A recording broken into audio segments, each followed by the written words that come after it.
Hello everyone, welcome back to Bem education class 8 official YouTube channel. तो यहाँ पर हम बात करने वाले why do we need a parliament, हमें पार्लियामेंट क्यों चाहिए, ये हम आज देखने वाले हैं। ये नया चैप्टर शुरू करेंगे, ये होने वाला है इसका लेक्चर 1। तो बात करते हैं यहाँ पर चैप्टर थी पॉलिटिकल साइंस। इसके जो नोट्स है वो कहाँ पर मिलेंगे, डिस्क्रिप्शन बॉक्स में आज यूजुअल जैसे ही पिछले वीडियो के अंदर इस प्रकार से मिलते हैं तो वही प्रकार से ही मिलेंगे। आगे बढ़ते हैं, सबसे पहले हम देखेंगे इंट्रोडक्शन क्या होता है।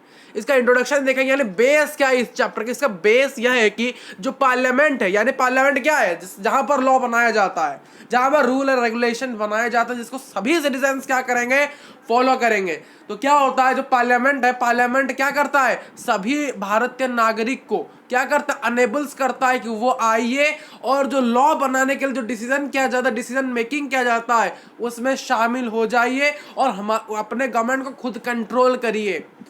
गवर्नमेंट कब चलेगा, जब लोग गवर्नमेंट का कहना मानेंगे। जब तक उन्होंने क्या किया, गवर्नमेंट को इलेक्ट किया, गवर्नमेंट को जिताया, जिताने के बाद जो गवर्नमेंट बना उसके ऊपर क्या करेंगे, वो जो गवर्नमेंट जो लॉ बनाए उसको मानेंगे, तब कंट्री आगे रफ्तार की तरह दौड़ेगी। तो यहाँ पर सिंपल सी बात इतनी है, पार्लियामेंट इंश्योर करता है सभी इंडियन सिटीजन को अब आइए और डिसीजन मेकिंग का एक पार्ट बन जाइए और इस गवर्नमेंट को क्या करिए, कंट्रोल करिए। और क्या करिए, जो कि इंश्योर करता है, जो कि दिखाता है कि एक बहुत ही इंपॉर्टेंट की फीचर हमारे भारतीय संविधान का और भारतीय लोकतंत्र का।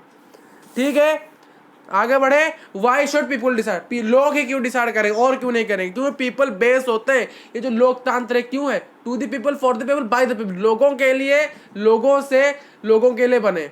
ठीक है, तो क्या बात, कुछ पॉइंट्स लिखे हैं, जैसे कि इंडिपेंडेंस, आज़ादी पाने के लिए भारत ने बहुत बहुत समय लगा दिया और बहुत डिफिकल्ट बन गया, बहुत कष्ट हो गया भारत के लिए ये। और ये क्या हो गया, हमारा जो संविधान और हमारा जो लोकतंत्र, हमारा जो बेस किसके ऊपर बना है, फ्रीडम के ऊपर बना है, आज़ादी के ऊपर बना है, इक्वालिटी के ऊपर बना है, पार्टिसिपेशन के लिए बना है, एक डिसीजन मेकिंग के लिए, एक डिसीजन लेने के लिए ही बना है।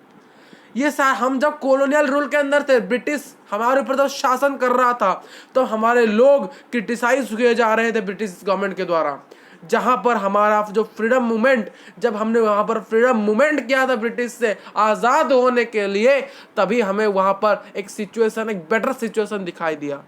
जो कि हमारे जो नेशनलिस्ट लोग थे, उन्होंने क्या किया, अपोज किया ब्रिटिश को, ब्रिटिश को क्या किया, अपोज किया। जिस प्रकार से हमने उनके ऊपर डिमांड रखा, आप हमें आज़ादी दो, हमें आपके अंडर से मुक्त कर दो, हम इंडिपेंडेंस होना चाहते हैं। हमारा जो कॉन्स्टिट्यूशन था, इंडिपेंडेंट भारत, आज़ाद भारत का जो संविधान था, उसके प्रिंसिपल क्या थे, अडल्ट यूनिवर्सल अडल्ट फ्रेंचाइज क्या होते, बचपन से पढ़े हैं ना, कि सभी सिटीजन, सभी अडल्ट सिटीजन 18+ जो हैं, 18 वर्ष से अधिक जो है, वो क्या करेंगे, उनके पास अधिकार है, वो वोट दे सकते हैं, अपने इलेक्टेड रिप्रेजेंटेटिव को वो चुन सकते हैं। क्लियर है। फिर आ गया people and the representatives. Peoples क्या है, पीपल और the representatives, representative basically MLAs, MPs, ये सारे लोग होते हैं। क्यों होते हैं, क्योंकि जो पीपल्स होते हैं वो जब वोट देते हैं, वो वोट से किसी एक पार्टी को चुनते हैं। उस पार्टी के जो मेंबर होते हैं, मेंबर ऑफ लेजिस्लेटिव असेंबली और मेंबर ऑफ पार्लियामेंट, वही होते हैं। ठीक है, फिर क्या बात है, फिर यह बात है कि हमारा जो आइडिया है डेमोक्रेसी, कॉन्सेंट है, यानी एक डिजायर है, एक अप्रूवल है, एक पार्टिसिपेशन लोगों है, लोगों का एक पार्टिसिपेशन ही होता है गवर्नमेंट। एक ग्रुप ऑफ पीपल होता है जो कि एक साथ मिलकर क्या करते हैं, इलेक्शन में कंटेस्ट करते हैं और क्या करते हैं, गवर्नमेंट को पावर बनाते हैं, लॉ बनाते हैं। यही तो होता है गवर्नमेंट, यही होता है गवर्नमेंट, और कुछ नहीं होता है।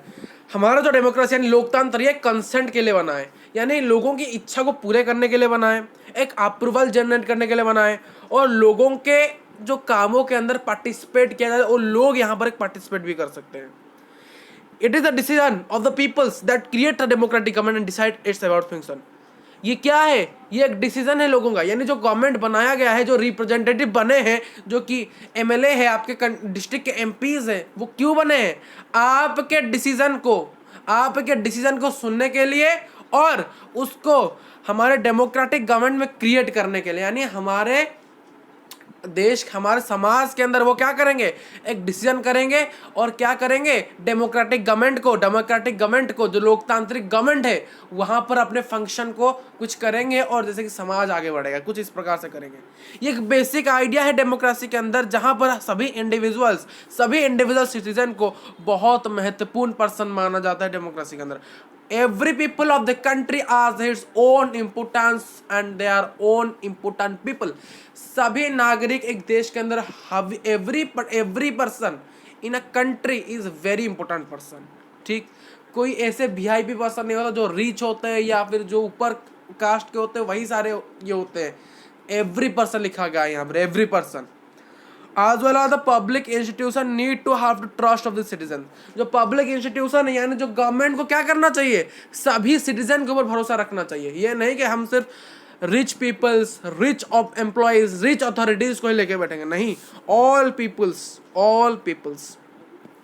जो पार्लियामेंट क्या है, किससे बना है, रिप्रेजेंटेटिव से बना है। रिप्रेजेंटेटिव से together controls and guide the governments. जब रिप्रेजेंटेटिव एक साथ आ जाते हैं, एमएलएज एमपीज, वो क्या करते हैं, कंट्रोल करते हैं और गवर्नमेंट को कुछ गाइड्स देते हैं। गवर्नमेंट क्या करेगा समझ में, इस प्रकार से हमारा कंट्री आगे बढ़ेगा, क्या डिस्ट्रिक्ट आगे बढ़ेगा, स्टेट आगे बढ़ेगा, कंट्री आगे बढ़ेगा, कैसे इकोनॉमिक्स टैकल करेगा, अगर कोई डिजास्टर आ जाए तो उसको कैसे टैकल करेगा, ये सारी चीज़ें बात करेंगे। द रोल ऑफ पार्लियामेंट का रोल क्या है। देखिए रोल यह है, हमारा जो इंडियन पार्लियामेंट है वो एक्सप्रेशन रखा गया एक फेथ। लोगों को प्रिंसिपल होना चाहिए, एक फेथ होना चाहिए लोगों को इंडिया के हमारे डेमोक्रेसी के ऊपर। हर किसी व्यक्ति को इंडियन डेमोक्रेसी लोकतांत्रिक के अंदर फेथ होना चाहिए, विश्वास होना चाहिए, भरोसा होना चाहिए। हमारा जो पार्लियामेंट है हमारे सिस्टम के अंदर वो क्या करता है, वहां पर इमर्स पावर है। क्यों, क्योंकि वहां पर हमारे ही रिप्रेजेंटेटिव्स हैं, क्योंकि हमारे रिप्रेजेंटेटिव्स ऑफ पीपल।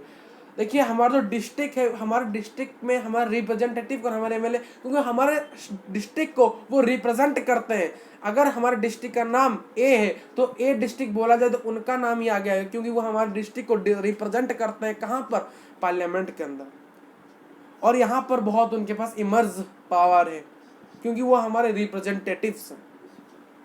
जो लोकसभा होता है उसको वहां पर भी इलेक्शन होता है, लोकसभा में इलेक्शन होता है, हर 5 साल के अंदर वहां पर इलेक्शन किया जाता है।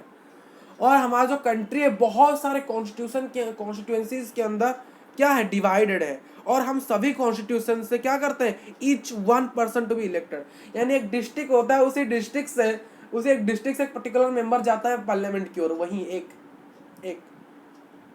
यानी हमारा जो कंट्री है बहुत सारे कॉन्स्टिट्यूएंसीज के अंदर डिवाइड है और सभी कॉन्स्टिट्यूएंसी से कोई एक व्यक्ति ही जाएगा पार्लियामेंट के अंदर। ठीक, क्लियर है।